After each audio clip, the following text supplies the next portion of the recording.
नमस्कार, मैं हूं अंकुर और आप देख रहे हैं सत्य हिंदी का न्यूज बुलेटिन। एक नजर अब तक की सुर्खियों पर। कांग्रेस नेता राहुल गांधी, सपा अध्यक्ष अखिलेश यादव और आरजेडी नेता तेजस्वी यादव का प्रमुख वादा था कि इंडिया गठबंधन की सरकार आई तो अग्निवीर को खत्म कर दिया जाएगा।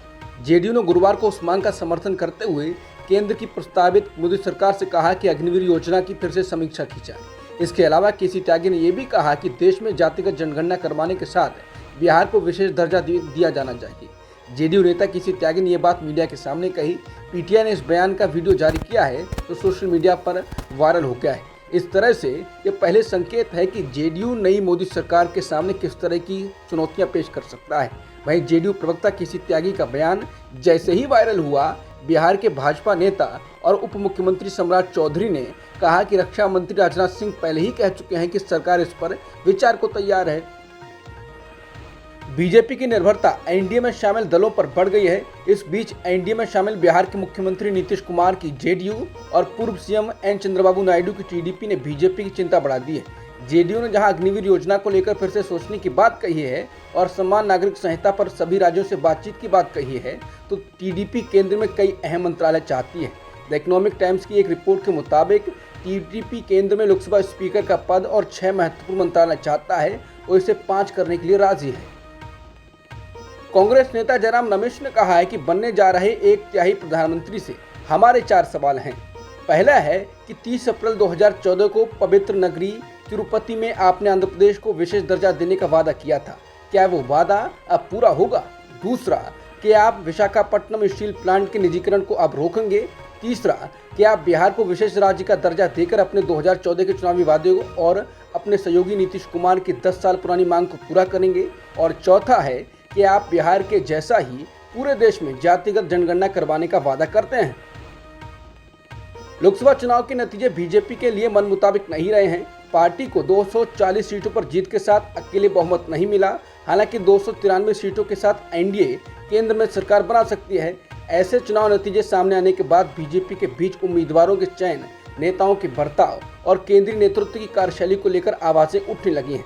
असम में तो एक विधायक ने सार्वजनिक रूप से जोरहाट की सीट कांग्रेस के हाथों खोने को लेकर कहा, ये मुख्यमंत्री हिमंता बिस्वा शर्मा के अहंकारी बर्ताव की वजह से हुआ है। पश्चिम बंगाल में 2 वरिष्ठ केंद्रीय मंत्रियों और एक पूर्व प्रदेश अध्यक्ष की हार और पार्टी द्वारा 2019 की तुलना में 6 सीटें कम जीतने के बाद राज्य के कुछ वरिष्ठ भाजपा नेताओं ने उम्मीदवारों की चयन प्रक्रिया और चुनाव प्रबंधन को लेकर सवाल उठाने शुरू कर दिए हैं। वहीं दूसरी ओर भाजपा को इस बार अपने दम पर पूर्ण बहुमत न मिलने के बाद पार्टी के कुछ नेताओं ने द इंडियन एक्सप्रेस को बताया कि ऐसे नतीजों के बाद आने वाले समय में पार्टी के भीतर मंथन तेज हो सकता है और शीर्ष नेतृत्व की कार्यशैली में बदलाव के लिए आवाज उठ सकती है। टीएमसी के राष्ट्रीय महासचिव अभिषेक बनर्जी गुरुवार को अखिलेश यादव से मिलने उनके दिल्ली आवास पहुंचे। इसे लेकर सपा महासचिव प्रोफेसर रामगोपाल यादव से गुरुवार को पत्रकारों ने पूछा कि क्या इंडिया ब्लॉक सरकार बनाने की कोशिश करेगा। इस पर उन्होंने कहा कि अध्यक्ष जी अखिलेश यादव और अभिषेक बनर्जी के बीच बातचीत हुई है, अभी सभी ऑप्शन खुले हुए हैं।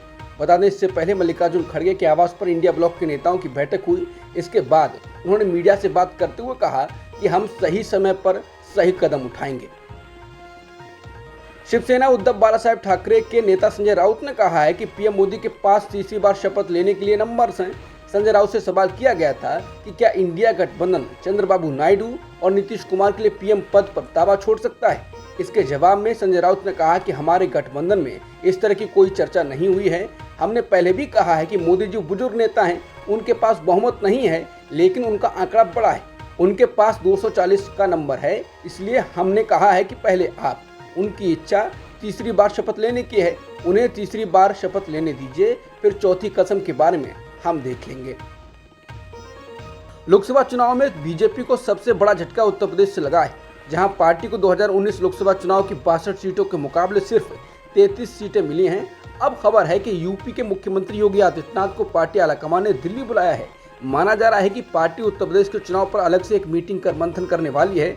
उनके साथ दोनों डिप्टी सीएम भी दिल्ली आने वाले हैं। उत्तर प्रदेश लोकसभा चुनाव के नतीजों को देखें तो बसपा ने 16 सीटों के नतीजों को प्रभावित किया है, जहां बसपा ने जितने वोटों से बीजेपी और उसके सहयोगी दल जीते उससे ज्यादा वोट पाए। इनमें से 14 सीटें बीजेपी ने और 2 सीटें आरएलडी और अपना दल ने जीती हैं। उदाहरण के लिए शाहजहांपुर लोकसभा से बीजेपी के अरुण कुमार सागर ने जीत दर्ज की है। उन्हें 5,92,718 वोट मिले। सपा की प्रत्याशी को यहां 5,37,339 वोट मिले। यहां हार जीत का अंतर 55,379 रहा।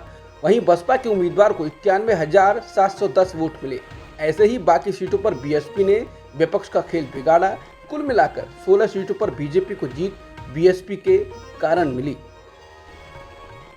लोकसभा चुनाव में बीजेपी को तो बहुमत नहीं मिला है, लेकिन इसके साथ ही प्रधानमंत्री मोदी के जीतने का मार्जिन भी बेहद कम रहा। बता दें कि कम मार्जिन से जीतने का रिकॉर्ड प्रधानमंत्री मोदी के नाम हुआ है। 5 साल में प्रधानमंत्री मोदी का जीत का ग्राफ 45.22% से घटकर 13.49% आ पहुंचा है।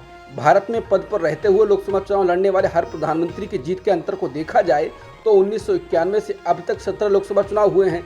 इन सब में इस साल हुए लोकसभा चुनाव में प्रधानमंत्री मोदी की जीत का अंतर वोट शेयर के लिहाज से सबसे कम है। 1994 में राजीव गांधी को जीत का अंतर 72.02% था, जो लोकसभा चुनाव लड़ने वाले मौजूदा प्रधानमंत्री के लिए अब तक का सबसे अधिक जीत का अंतर है। नतीजों के बाद देश में एक बार फिर एनडीए सरकार बनने जा रही है। पीएम मोदी 9 जून को शाम 6 बजे शपथ लेंगे। पहली जानकारी मिली थी कि पीएम मोदी 8 जून को शपथ लेंगे। बताया जा रहा है कि शुभ मुहूर्त के चलते तारीख बदल दी गई है। हालांकि इसकी औपचारिक घोषणा अभी नहीं हुई है। कांग्रेस ने लोकसभा चुनाव परिणाम पर चर्चा के लिए 8 जून को अपनी कार्य समिति की बैठक बुलाई है। चुनाव के वोटों की गिनती 4 जून को हुई थी। यह बैठक कांग्रेस अध्यक्ष मल्लिकार्जुन खड़गे ने बुलाई है और वो इसकी अध्यक्षता करेंगे। सूत्रों ने बताया कि पार्टी नेता लोकसभा चुनाव के नतीजों पर चर्चा करेंगे। बैठक शनिवार सुबह 11 बजे कांग्रेस मुख्यालय में होगी। कांग्रेस चुनाव में दूसरी सबसे बड़ी पार्टी बनकर उभरी है और 2019 के लोकसभा चुनाव में उसकी संख्या 52 से बढ़कर 99 हो गई है। आम चुनावों में इंडिया ब्लॉक के मजबूत प्रदर्शन के बीच लोकसभा में 99 सीटों के साथ कांग्रेस अब संसद में विपक्ष के नेता के पद पर दावा करने की हकदार है। इसी कारण राहुल गांधी के लिए प्रतिष्ठित पद संभालने की मांग तेज हो रही है। कांग्रेस के निर्वाचित सांसद मनिकम टैगोर ने पूर्व पार्टी अध्यक्ष से निचले सदन में कांग्रेस का नेता बनने का आग्रह किया। उन्होंने कहा है कि मैंने अपने नेता राहुल गांधी के नाम पर वोट मांगा। मेरा मानना है कि उन्हें लोकसभा में कांग्रेस का नेता होना चाहिए। कांग्रेस नेता कार्ति चिदम्बरम ने कहा कि मुझे लगता है कि ये स्थान कांग्रेस के पास आएगा। मेरी निजी राय है कि राहुल गांधी को खुद ही कांग्रेस की ओर से विपक्ष के नेता का पद संभालना चाहिए। कांग्रेस के राज्यसभा सांसद विवेक तनखा ने भी यही बात दोहराई और कहा कि राहुल जी ने प्रचार अभियान का नेतृत्व किया, वो चेहरा थे। वो लोकसभा संसदीय दल के नेतृत्व की जिम्मेदारी संभालने के लिए बाध्य हैं।